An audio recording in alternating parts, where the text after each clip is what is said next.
Welcome to The Controversial Truth, where we bring you content on health and wealth that nobody would ever tell you until now. I'm your host, Dr. Victoria Munoz, and we have a very special guest for you today. Dr. Rebeka Falkner is an alternative medical practitioner with degrees in chiropractic medicine, Chinese medicine, and acupuncture. Her journey along this path started at the age of 15 when she developed shin splints as a runner. Allopathic medicine had no answers, so she sought answers on her own.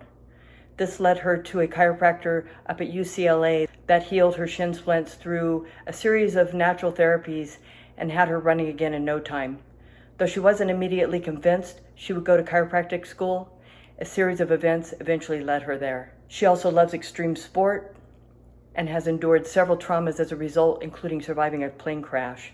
Having grown up in Huntington Beach, California, she has a fondness for the ocean and ocean sports, including scuba diving. In addition, she loves being out in nature, doing extreme hikes, stargazing, and photography. If you think all chiropractors are the same, guess again. Let's now meet the doctor who not only has compassion and cares for her patients, but truly works to get her patients better.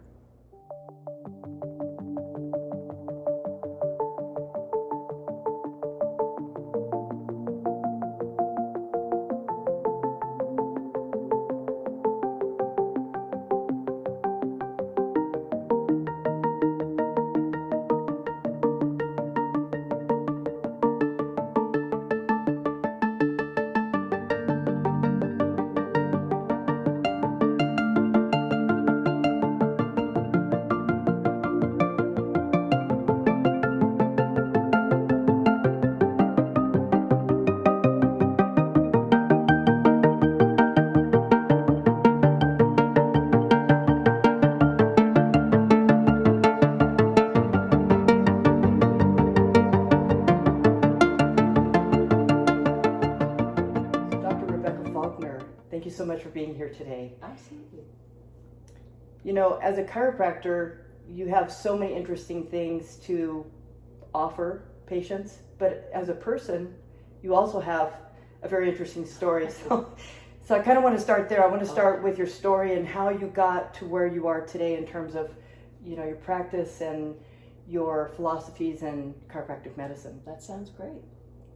So let's start from the beginning. I mean, you know, from what I understand, it was all started when you were about 15 years old. Yes, absolutely. So when I was 15 years old, I just got into running cross country in high school, and I was a new runner, and when you're running cross country, you're running long distances. So the coach basically overran me, and I'm from Huntington Beach, California, and we did a lot of running in the sand as well as in the water, but the distance was really great, and I suffered from medial shin splints on my lower legs, and they would wrap them, and I would still continue to race until the point where I couldn't walk anymore. I wasn't able to flex my foot to walk up on a curb, hence finally went to go see the doctor through probably my parents. We went to the traditional route, go through an orthopedic surgeon. At that point, he took x-rays and basically told me to stop running, and that was the extent of the care, the diagnosis, and the treatment plan. So was he looking for like a stress fracture? Because we know that x-rays only show fractures. Yeah, it's kind of interesting. This was back in the early 80s or really late 70s, and at the time I was just a teenager, so I didn't really understand. So yes, he probably was looking for a fracture. Saw no fracture, but didn't even say, hey, go have some physical therapy. Like, he completely didn't know how to treat it other than to stop running, which is a solution, but it wasn't a viable solution for me. Right. And that kind of changed my idea. I wanted to use the running as a way to get a scholarship to go to college. And in that moment, it kind of took my life away. And running was my life. Like, well, what am I supposed to do now? Yeah. And so then I just took it upon myself to figure out where and who I could go find help to heal it. And that's where the journey starts.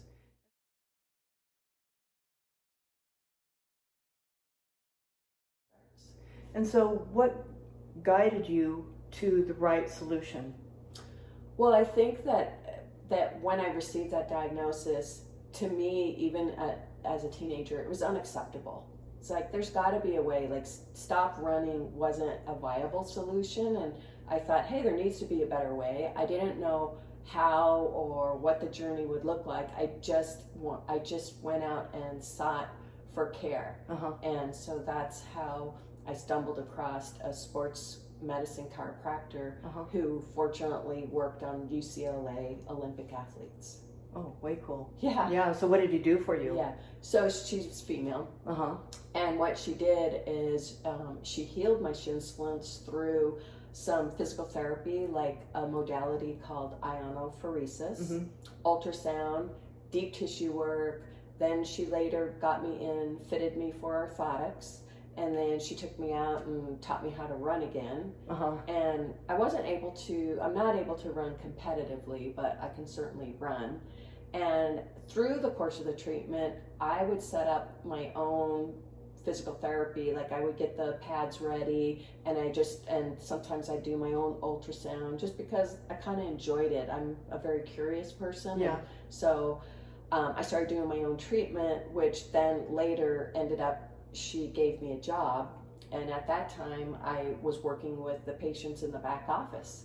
So she taught me physical therapy, she taught me soft tissue techniques, stretching, and then I had access to patient care at a very young age. Yeah. So. And this is before you went to college, right? So yeah, you're doing all this. I'm you're still in high school, right? Yeah. So what a great opportunity, because it sounds like it really helped to move you in the right direction in terms of what you do today. Yeah, it was propelling me. However, I didn't understand, or I had no idea that this was what I would do. So when I got to college, I thought I was going to be a commercial artist. And during in the coursework, we had to have our work critiqued, and I used to get really horrible stomach aches and stress, and I was like, how am I going to do this for a living if I can't even handle critiquing in the classroom? So I took anatomy to learn how to draw the body better, and it just opened my world up to, I was fascinated by the body, and then it led into taking physiology, and that just turned me on, and I knew that I wanted to go into the health field. And I also knew I wanted to be a doctor, but I didn't want to be a physician who wrote prescriptions. Right. Because in my mind, they just write prescriptions like it's candy, and I just really thought, that's not the way that I want to help people. Right. And I just knew that there had to be another way, a more holistic way, a more hands-on way to get people healthy. So through the course of my own care, that's how it became my journey to learn more and then to be able to help people with their journey. Yeah. So tell me a little bit more about your personal life, because I know you've had some amazing experiences. You've had some accidents, which weren't funny at the time, but now we can kind of look back and kind of say, wow, Well, I happen to just love life. I'm very energetic, very athletic, and I love the outdoors. So the running was kind of the beginning of being outdoors and living at the beach. I enjoyed all kinds of ocean activities, and I did scuba diving, surfing, body surfing, even meditation and walking on the beach. Yeah. Which then led later in life, I purchased a motorcycle and fell in love with motorcycling. So I ended up racing what people know as crotch rockets. It's road racing, and I found that very late in life, in my late 30s and early 40s. Okay. So I raced motorcycles and had a few accidents and some concussions and things like that. And as I got out of the motorcycle racing, just because my body just can't handle or sustain the traumas that are incurred with motorcycle racing, I got into aviation for the focus and concentration. And then that kind of later led to an airplane accident, and I sustained some injuries there, which I'm just grateful that I have my life, and I can still carry on. But I had a fracture to my right fossa that had to be surgically repaired, and I have a lot of compression to my neck and my back that I have to deal with daily. Yeah. So, and now being a chiropractor, you kind of know what you need. yeah, knowing what I need, but still the same thing as everybody else is finding the practitioners to give you the care that you need. Right, because you can't always work on yourself. I mean, No, absolutely not. I know as a medical doctor, there's things I do for myself if I can reach it. Like I've done Yeah. a stem cell in my knees. I can reach my knees, Yes. but I couldn't reach my neck, so I had to have a colleague do that. You know, so Yeah. there's only so much we can do on ourselves, and Yeah. it's good to have that other person to help you. It is, and going through all this, it also helps me with potential patients and being on that side too, because I am a patient, I am a physician, and I have the same struggles that people looking for a doctor have. Are you going to receive the quality care that you're looking for? Is the doctor going to be honest and give you not only their opinion, but the care and options? So I struggled with that just like everyone else. Yeah.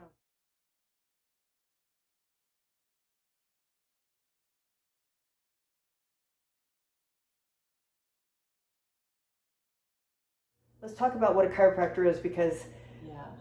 I hear a lot of stories, and you know, I refer people out for chiropractic all the time, so I know what a good chiropractor is. Yeah. But a lot of people out there don't know what a good chiropractor is, and I think it's important to not only indicate what a chiropractor is, but what is a good chiropractor. Yes. Well, I'm kind of unique in that way, is I look at myself as a holistic practitioner, taking in the whole body into consideration when I'm doing your history. And I also have training for acupuncture, and I do nutrition, body work, and I also have a weight loss compartment or part of my practice as well. So I look at chiropractic as a small part of my practice. So a chiropractor typically is looking at you through head to toe, looking at your posture, and we're looking for abnormalities in movement, abnormalities in the way that the muscles are working, abnormalities in your structure, which is your spine. It could also be your extremities, your shoulder, your hip, your knees, your ankles. And typically, chiropractors do specific adjustments to decrease pain, restore motion, and restore function to the joint and the muscle system of the body. But it's much more complex than that. There's other things that are occurring through chiropractic that most people don't hear about. So do you think every chiropractor approaches chiropractic medicine the way you do, or do you find that you do it in a more unique way? Yep, very few chiropractors do what I do, and I do approach it from my own unique way based on my past experience and my injuries, myself being as a patient, and the joy of actually having a broad scope of practice. Like I love being able to tie in acupuncture or tie in nutrition or tie in body work, whatever the patient actually needs. I want to be able to either supply that to them or refer them out. Yeah, and so the health of the musculoskeletal system is more than just deep tissue and adjusting the bones, because you do more than just that. I mean, well, most chiropractors don't do the deep tissue first. They just crack the patient and they're on their way. And I've had patients say, yeah, and then I have, it lasts for about a day and then I'm not feeling good again. And it's because the muscles are acting on the bones, and if there's an imbalance, it's going to keep pulling the bones out of place, right? Yeah. But in terms of the health of the musculoskeletal system, it's nutrition and it's, energy medicine too, which you do both of those. Yeah. Tell me a little bit about that. Yeah. So just backtracking just a little bit, it's the history. If the doctor takes the time to do a good history, you pretty much 99% of the time you know exactly what the problem is and you know exactly how to treat it. So that's really important, is to find a practitioner who listens to everything that's going on, not just the possibility of your neck pain or your back pain, but the background of what's going on. So as we help people, or as I help people, I'm looking for imbalances in the body, the front to the back, top to bottom, side to side. And there's things that we find, and then not only do we treat that, but then I give patients things they need to do on their own to keep their body in balance. And that's pretty important, isn't it? It's very important. Empower them, because if they're going out and they're jacking themselves up, Yeah. they're not really, I don't know what you recommend, but if they're not doing their stretching or their exercises outside of the visit, then they're going to come back Yes. not improved, right? Yeah, absolutely. What'll happen is they'll feel better, they'll go home, and if they maintain doing their life as they do it without making the changes, they'll just either be back, or they'll be back in pain, or maybe they seek somewhere else. However, if the patients do what I ask them to, once we learn what's going on with them, and I like to educate so that they understand, if I'm giving you something to do, why are we doing it? So I think if we have a general understanding of why we're doing it, we're going to comply much better. Yeah.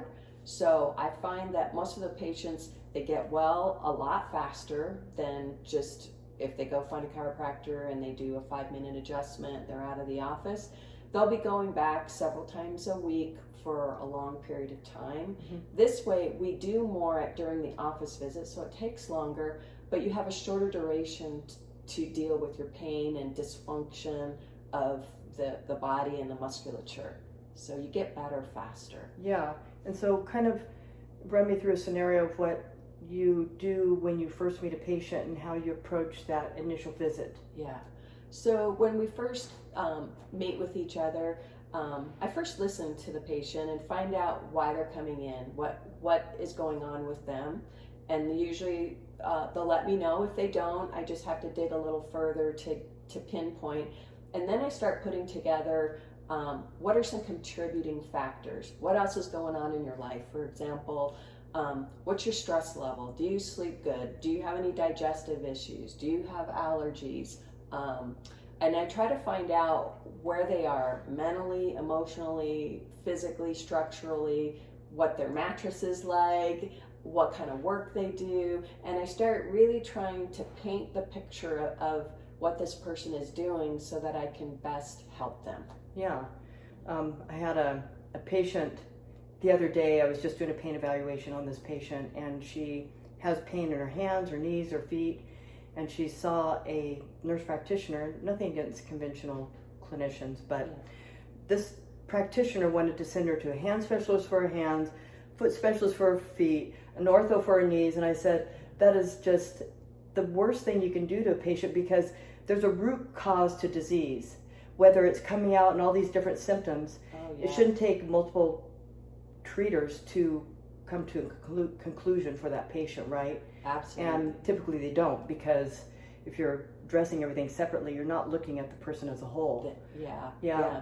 And we have to understand, both as practitioners and as patients, that people can only help you to the extent of their knowledge, their education, their belief system. And if we go in openly for an appointment and you don't like what you hear, it's okay. You just need to seek further, and you just need to keep finding, questioning, and looking for the right practitioner. To me, I wouldn't want to go to 3 separate people, and that just demonstrates blind spots in their education. And it's okay. We just have to seek someone who can actually help ourselves, our unique self. Yeah. And that's what you want to find, is someone who can help you with your journey to healing. And it's okay to refer out. I mean, I do. Absolutely. Referring out, and then having us being kind of the manager, where we help people. It's like, not only are we helping them, but we prioritize what needs to be treated first, second, third, fourth. If there are other practitioners coming on board, we're just the one who organizes all of it. And we have the expertise to do that. Right. And that's why people want to come to see us, is because they need help. They don't know what to do. And we've been there, both personally we've been there and professionally. So we know how to do this. We're experts at this. Right. And it seems like you're a very broad perspective practitioner, where you look at the patient from every angle, not just, okay, you have neck pain, so you focus in on the neck, because I'm preaching to the choir here, where the neck pain may be coming from somewhere else. Could be coming from the thoracic, could be coming from the shoulder, we don't know, right? Or it could be coming from headaches. Yeah, absolutely. We don't know. Yeah. Absolutely. And that's what we want to like get to the core of in that history with the patient, so that we know what we're going to do, and or if we are referring out, and having that big enough knowledge that leads you to be able to know when it's time to refer out. Right. And you have to know a little something about the whole entire body so that you can refer out. Just like if something's going on in a male's low back, maybe we need to dig a little further and find out what's going on with their low back pain, how old they are, and those are indicators that there could be a prostate issue. Right. So there's just like different things that'll lead us to that differential diagnosis as we're processing the patient. That's what's going on in my mind is, okay, so what are all the possibilities of the diagnosis, and really pinpointing and trying to get right to the source so that the healing really actually does occur. And it could be many parts to the solution. Yeah, it's never a single solution to a single problem. Yeah. Right? Yeah. It's a multitude of things that collectively come together, and we have to be able to look at it from all angles, right? Yeah. Yeah. And simplistically speaking, I always tell people that I think when medicine starts connecting the dots to all of our symptomatology, it's connected in some way, whether we know it today or we don't. But that's the future of medicine. The more we connect the dots to the person's symptomatology, the better the healthcare outcomes are going to be. That's just my personal opinion. Yeah, no, I think it's a good one. Yeah. And so when patients, I'm sure you have a variety of patients, some do really well with treatment, moving forward, they get well, and some don't. What might be some indicators that patients don't get well? Well, usually with the way that I practice is I'm looking for the changes in their body very quickly, and this is very probably different than most chiropractors. So I'm looking for underlying things, like you might have neck pain, but I want to know if you're sleeping any better. I want to know if you've changed any of the postural things I might have requested, or did you change your mattress, or those kinds of things. So sometimes it's with the patients themselves, the outcome, and sometimes if they're not getting better, I usually backtrack in my mind, like, what did I miss? If somebody's not responding the way that I want them to, I always backtrack in my mind, what have I missed? What have I missed? Did I get everything? So sometimes I go back and we find something that's contributing to neck pain, for example, is they actually have a TMJ problem, but they don't know they have it, and it didn't come out in their history. But then when we start treating the TMJ, lo and behold, the neck gets better and the headache goes away. So we have that. And then on the other side of it, people that don't get better might be somebody who doesn't really want to do any of the patient care at home. They don't want to take an active contribution in their health care, and they want me to do it all type of thing. And I usually get to a point where I'm like, hey, you're in my office, so we both understand that you're not doing what you're supposed to, and so we're treating you because the problem is just still here. And so we're gonna keep treating it, but as long as you understand why you're here, and that it's not that I'm not doing what I'm supposed to do, right, but we're here because you're not really following protocol. So it could kind of be multifaceted. Maybe there's something that you missed. I don't mean that in a way of being negligent, but that, okay, we have to investigate this a little deeper, right? Absolutely. Or it could be that the patient just isn't complying with your recommendations. Absolutely. Yeah. Or, like if they need a new mattress and they don't have the money to buy a new mattress, right, that's a problem. So we try to find like some temporary situations, like for example, I might have them put a board underneath between their mattress and their box spring so that they have a little bit more support, and I let them know that's just temporary till you get enough money to buy yourself a mattress. So kind of one of my mottos is good food, good bed, good shoes. That's very true. And that's where you want to invest your money, because that's what's going to keep you healthy, that's going to keep you working, and that's the way we need to change our thinking. So a lot of times that's what we have to do. We have to kind of enlighten and change the way that I'm thinking or maybe that the patient's thinking, so that they can see a solution that they might not have thought of before. Yeah. And how does nutrition play into their healing journey? Because, they come in with back pain and maybe they do have some alignment issues or maybe some degenerative disc that keeps moving things out of place. Yeah. But how does nutrition play into all this? Well, simply speaking, I mean, just the simple act of drinking enough water. That's huge. Most patients are dehydrated, and most people don't even realize that they have back pain because they're dehydrated. If they just hydrate their muscle, it can solve some issues. If they happen to be a smoker, smoking leads to more back pain because they're not getting as much oxygen to the area. But nutrition, we all need to have good nutrition because our lifestyle, our soils, all of that. So nutrition could be simply just a good multivitamin and mineral. Are you taking calcium? Are you taking vitamin D? Do you even know if your levels are where they're supposed to be? Yeah. Those kinds of things. And then it can get deeper based on if you've got allergies, digestive, if you've got some skin conditions. There's all kinds of things as to why we want to bring nutrition in so we have the quality of life. That's really what the end result of why do you want good nutrition is, because you want to have quality of life. You want to feel good, you want to have energy, you want to sleep good, you don't want to have intestinal issues when you wake up in the morning, and those kinds of things. And nutrition is what's going to heal your body. And what do you do specifically with your patients nutritionally? Nutritionally, I mainly start at this point in my practice. I mainly start with a good history. Sometimes they come in with blood work already, sometimes not. Then we get into the symptomatology, and then I'll either do more extensive blood work or I'll just maybe refer it out. And or I'll just suggest some simple things to get people started and not to overwhelm them with maybe some nutritional supplementation. I'm not going to give you a host of 20 different nutrients that you got to take because I know you're not going to be compliant. Right. So we just start with some little things, and then as they see changes, then we move further and or we get another healthcare provider on board. So there's many different ways to solve that nutritional aspect of a patient.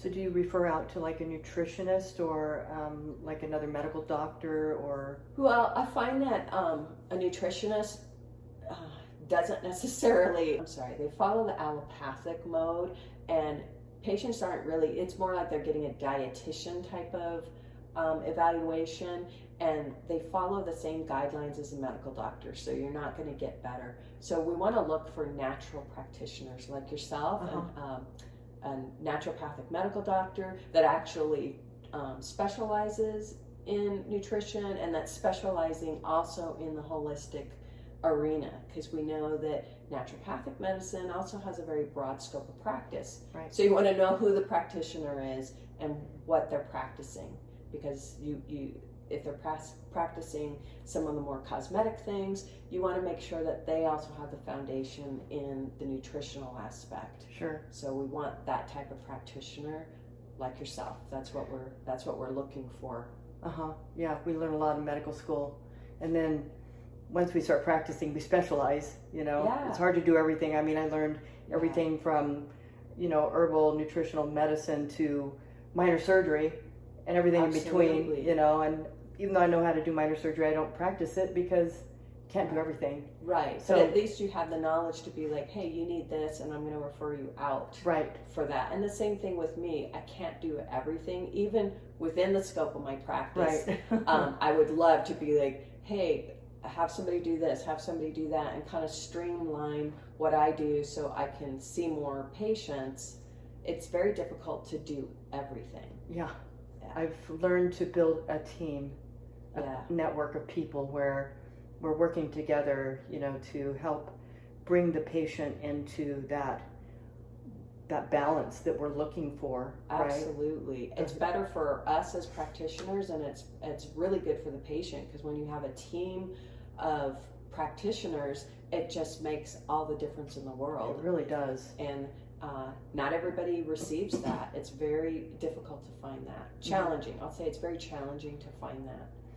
And it's been my experience, not just as a doctor, but as a patient, to work with somebody who has that network and somebody who knows when to refer out. Like, for example, for myself, I recommend dietary plans, but I don't do meal planning. Yeah. So I refer that out because they'd have to pay me a lot more to do that than referring it to a more natural Yes. diet specialist, nutritionist. Yes. And that's what I do. I refer those things out, but That's a great idea. I can't do everything, and you can't either. Yeah. I understand that. I try to give them the general idea of how they should eat, and then if they need more specifics, they either need to go somewhere else, or we're going to have to sit down, and that's going to be a whole other visit. Yeah, a whole other visit. Yeah. And you do energy medicine too. I mean, acupuncture is a part of it, but let's talk about the Chinese medicine part of your practice and how that all plays out. Yeah, actually, acupuncture is amazing, and it is considered electric energy or electric medicine, which you're going to see more and more of this in the future. Electric type of medicine, that's the medicine of the future. But acupuncture specifically, it treats the body, like, in a nutshell, it helps the body to heal itself. So in a way, it doesn't really matter what the condition is. We kind of need to know what we're treating, and you can treat the whole body at the same time. So what's interesting is someone can come in, let's say they have headaches, allergy, digestion, anxiety, and back pain. You can treat the whole body. You don't have to compartmentalize. And when you're doing acupuncture, there's a roadmap to the body. They're known as meridians, just like there's a roadmap to our nervous system, a roadmap to the way blood goes through the body. Well, these meridians are energy patterns that are found on the body. They're named after organ structures. There's 12 channels on the right side of the body, mirror image of 12 channels on the left side, and there's two very special channels, a conception vessel on the front of the body and a governing vessel on the back of the body. That's a little more technical, but I just have the patients think about the meridian like a boulevard, and think about the acupuncture points are like bus stops along the boulevard. And we want energy to flow freely. So we don't want to have a traffic jam, just like when you're on the freeway and there's a traffic jam. Well, the energy gets stagnated and it can't run smoothly, and it backtracks. It goes to the traffic jam and then it backtracks.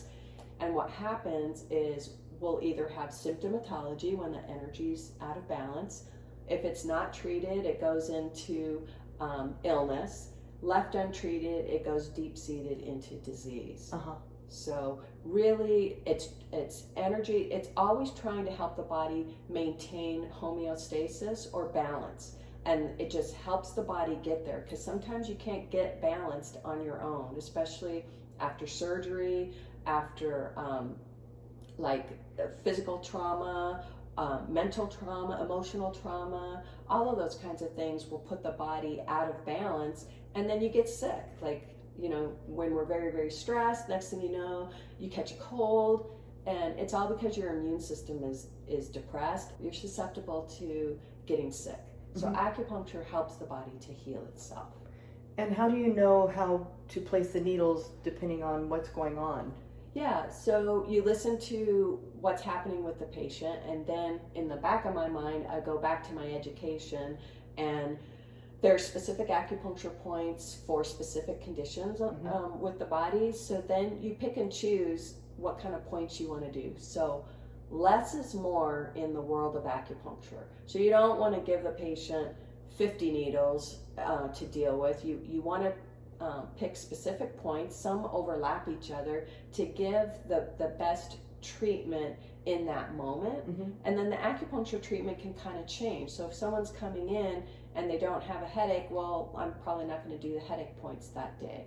Or they come in and they've got knee pain, so I might do knee points that day, but the next time they come in, the knee pain is disappearing, so we don't need to do the acupuncture for that. So we do a brief little history every time someone comes in and change their treatment based on the core of what we're doing and based on what they're dealing with in the moment.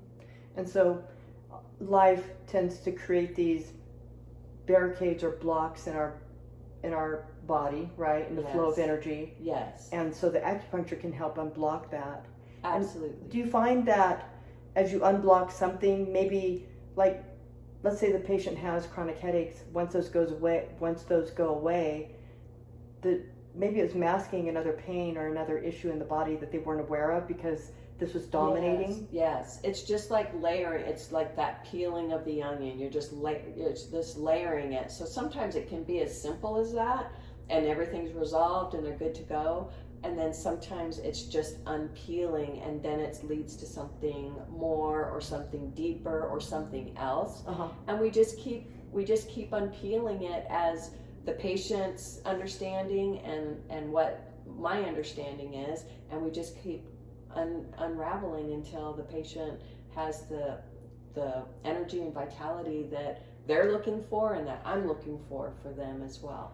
And it seems like acupuncture would be an ideal approach to care, right, to healthcare, because we don't know what's going on in our body, but as we start to open up these layers and of symptoms and different things that we're experiencing, we can really heal the body and even mitigate disease as a result of doing acupuncture. Absolutely. Yeah. And sometimes, like, I'll work with patients, for example, they may have cancer. Now, I don't treat their cancer, but I treat the symptoms that are associated, like the pain and discomfort. Or if the cancer is like in their liver or kidney or something, we do acupuncture for the organ itself. So it's complementary. So I don't take on their cancer treatment. I'm more complementary to their cancer treatment. And mostly in my practice, I see a lot of allergies, a lot of headaches, back pain, digestive, sciatic. That's what I see a lot in my practice. But acupuncture is a modality that can treat just about anything. It's just once we figure out what's going on with the patient, and together we determine what kind of treatment that they want to have and why. And we come to the decision together. It's not mine alone to make. And some people, maybe they don't like needles, and so it's like, well, maybe this isn't the medium for you. And then we've got to find another way or another practitioner. So we just want to find what's going to work for you as the patient and have the best outcome. So if you absolutely hate acupuncture, it's probably not going to work for you. and you shouldn't put yourself through that. And they're probably not hating it because you did it. They're hating it because somebody else did it wrong. I get that a lot, where people are very distrusting because they've had a bad experience. So I'm always grateful when somebody will open the door back up and allow, whether it's chiropractic or acupuncture, they'll actually let me in, and I try to help change that for them. So not only they have a better outcome, but then they're saying good things about acupuncture and chiropractic to others. Right. And I'm just so grateful they opened the door up, because, when you've had a bad experience, sometimes, you're never going to do it again. Right. And then they have this general idea that acupuncture doesn't work, chiropractic doesn't work. And I think it's important for our viewers especially to understand that these medicines work. It's just you have to find the right practitioner that knows how to make it work right. Absolutely. And I think communication is really important. So sometimes there's even a language barrier with practitioners. And if that's the case, you've got to find someone that you can talk to that listens, and that when they speak to you, that you understand. The more you understand, the better your treatment outcome is going to be. And you want a doctor that takes the time to explain it to you. That's really important. That makes the difference. In my opinion, I think it makes the difference, and that's why I take the time in my practice to do that. And for myself, if I know what's going on, it's just an understanding, and then I can kind of help heal myself as the practitioner is also healing me too. So that's a big part of it. So I know you do Chinese medicine and you do nutraceuticals. Yes. So that's a good way to put it. What's the difference? Because, Chinese medicine is a specialty area of its own. And then nutraceuticals obviously are different, but they can all work in similar ways. So how do you decide what you're going to prescribe for the patient in terms of that kind of treatment? To answer the question, like traditional Chinese medicine actually includes acupuncture, bone fixing, which you can call it chiropractic, but there's many ways to adjust the body, and the Chinese call it bone fixing, and herbs. So that's what traditional Chinese medicine actually is. It's not just acupuncture, it's not just herbs, but it's the three in combination. I see. So for me, again, I kind of think about what the best treatment is for the patient, and then we have a discussion about it and see what path the patient wants to take on as well. And then we incorporate as much or as little as where the patient's at in the moment. So that's where we start. And hopefully, I like to start, in a perfect world, I like starting with acupuncture after the history and examination. I like to start with acupuncture. Then I go in and I treat all the muscles that we found during the examination that are out of balance. Then followed by chiropractic adjustments to their whole body, wherever it's kind of needed. And then sometimes I do stretches with the patient, and then I'll give them instructions of how to balance their body at home, what they need to do outside of the office visits. And then I know whether they're doing it, because when they come back in, I check. So I'll know. You'll know. And I tell them I'm going to know. So that's kind of the way that I approach the body. And that's a very comprehensive way of approaching patient care. It's not just adjusting a low back because a vertebrae is out of place, or the neck, or you're looking at the feet, the alignment, the shoulders, the knees. I forget how comprehensive it actually is, because it's just something that I do every day. I do it natural. I've done it for so many years that I actually forget how comprehensive it is. But that's the big difference between your 5-minute doctor visit and your hour visit. Which is more than most people spend with a chiropractor. Oh, absolutely. And or even doctor. But do you call yourself a chiropractor? Is that what you call yourself? Or because you're so many things? Yeah, I do. I really say I'm a holistic physician. And then when they're like, well, what is that? And then I just kind of tell them, well, I'm a chiropractor. My degree is a chiropractor.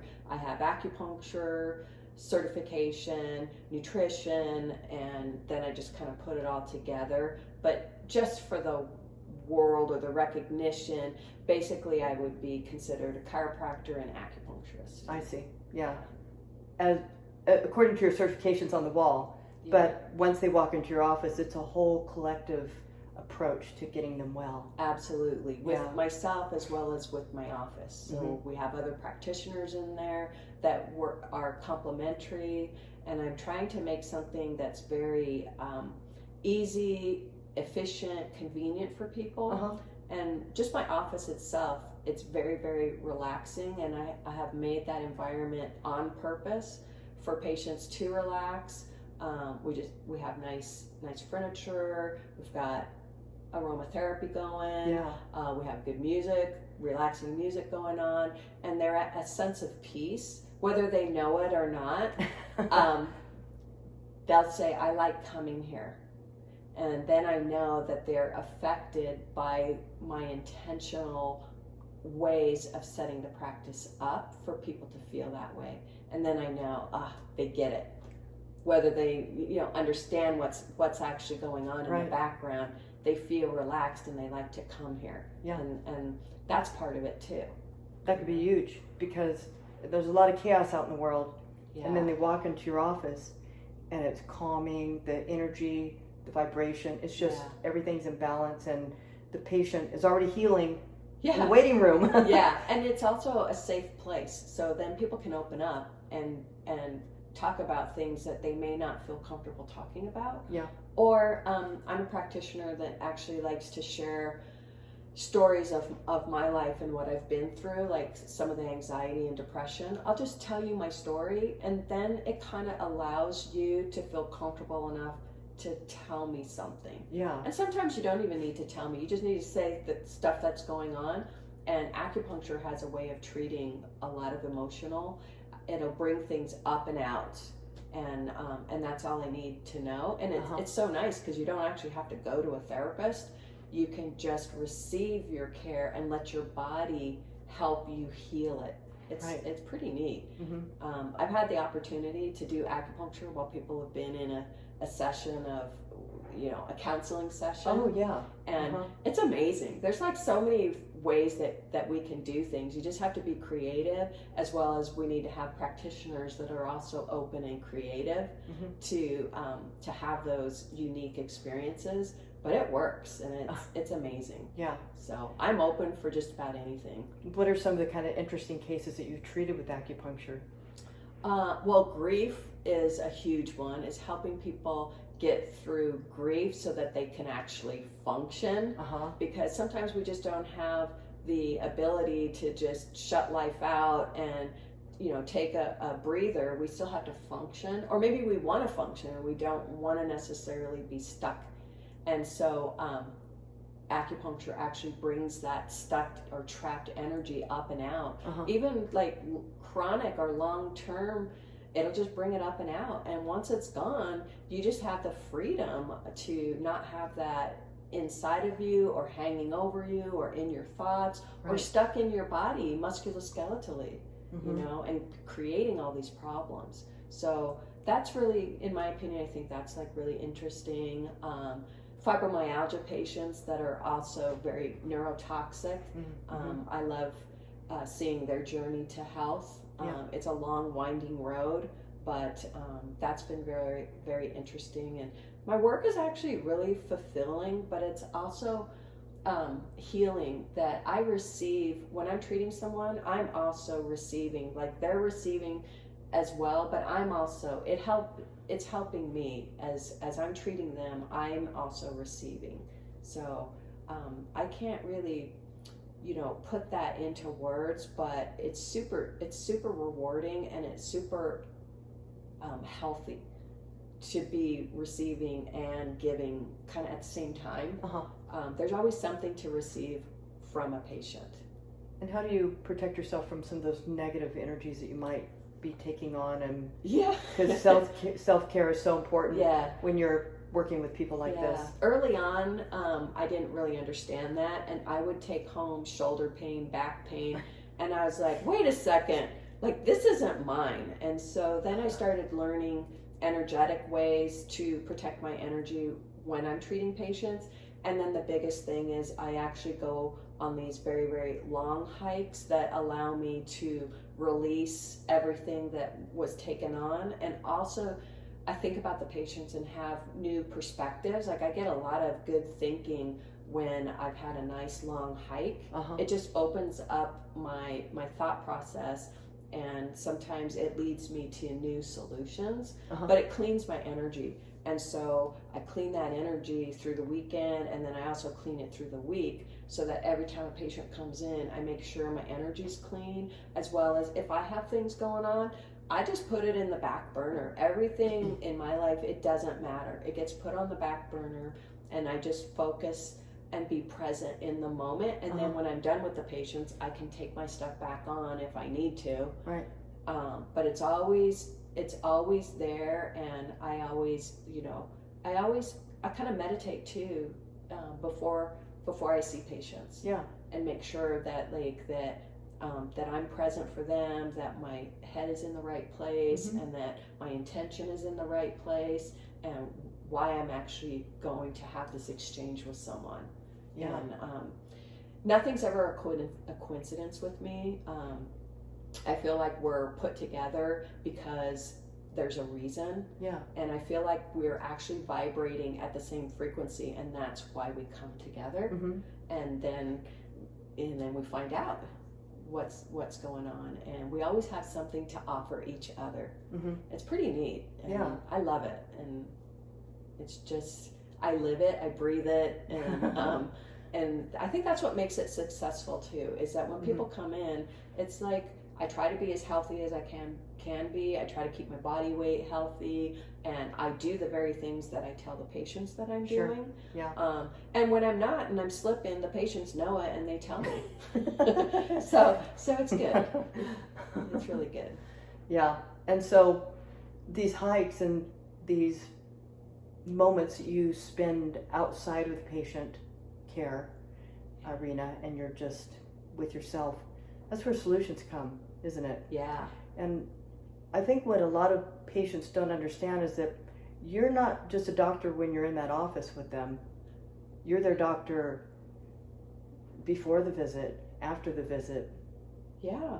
It's ongoing. I tell my patients, I wake up in the middle of the night looking for solutions Oh, yeah. to their problems. Yeah. It's not just me in this half hour visit and then I'm on to the next patient. It's a collection of me working towards solutions to help people get better. Absolutely. They're with us all the time. Right. And, they're with me 24/7. Sometimes they're more with me in the forefront, and sometimes when they're doing okay and everything, they're in the back burner, but they're always there. Yeah. And then, I myself, I feel like I'm a doctor and a patient, so I'm always thinking about, hey, how to heal, how to make things better. Yeah. And you're right, like we're so many things other than just a doctor in the visit. Sometimes you just have to be a good listener. Sometimes, you have to offer maybe some other solutions to their needs that they haven't thought about. Mm-hmm. And then also recommending other practitioners on board to help them. So it's very interesting. And by doing this kind of work, you really get to know someone much more than a doctor's visit that you typically go to, that you're in there for 10 minutes.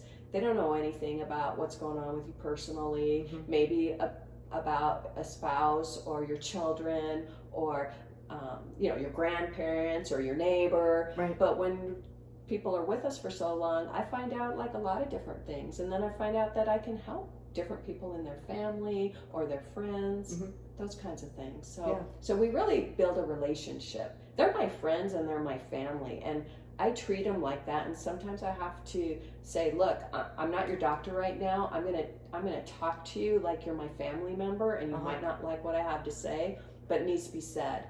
And then because I do struggle with when I have to give somebody news about their diagnosis or about their treatment, or things that they're doing, like an elderly patient with a blood pressure problem doesn't want to take blood pressure medication, and he's 79 years old. And I said, there's a time and a place to try to do this on your own with meditation and diet and exercise. However, do you want to have a stroke or heart attack and then either your wife has to live with you or you die? Yeah. I'm like, you need to go get blood pressure medication. Sometimes there's a time and a place. Absolutely. And so sometimes I have to put that hard hat on, but it's a struggle and a challenge for me because I don't really like giving that kind of news out. Right. But sometimes you have to be very focused and give them what they need, not what they want. Right. And that's a part of being a good doctor. Yeah. It's not just, I had the 7-minute visit, the patient with neck pain, here's your prescription, they're out the door. That's not what's causing the neck pain, right? Yeah. What brought this on? It could be something more than just, Oh, absolutely. writing prescriptions is never a solution to any problem, in my opinion. Yeah, or you get lucky enough and they send you out for pain management, and that's the beginning of your problems. Oh, yeah, because that's just drugs, corticosteroid injections, surgery. Exactly. None of which anybody needs. No, often. So yes, that's a whole nother story, but that is so true. That is so true. There's so many solutions that don't involve that type of treatment structure. Right. So. Yeah, and solutions are what you're all about. Yeah, Healthy solutions. Yeah. And that are viable and that are cost effective and that make the most difference in the short term and the long term. Mm-hmm. That's important. Yeah. So teaching your patients how to care for themselves outside the visit is key, it seems. Yeah. In their longevity or their long-term wellness. Yeah. Like I do that definition of what is health. And to me, health is energy and vitality. Mm-hmm. And I try to help people to get in their thought process about investing in their health, that it's important, should be number one, and doing what it takes, and trying to uncover and remove the myth that the physician has your best interest in mind. Right. So when you go to allopathic medicine, you need to see them for what they are. Mm-hmm. They've studied health, and they want to see you when there's pathology or there's a problem. And they don't know how to see you before a problem. They don't know how to maintain you after a problem. And that's where a good natural practitioner is going to come in and make the difference in their life. Yeah.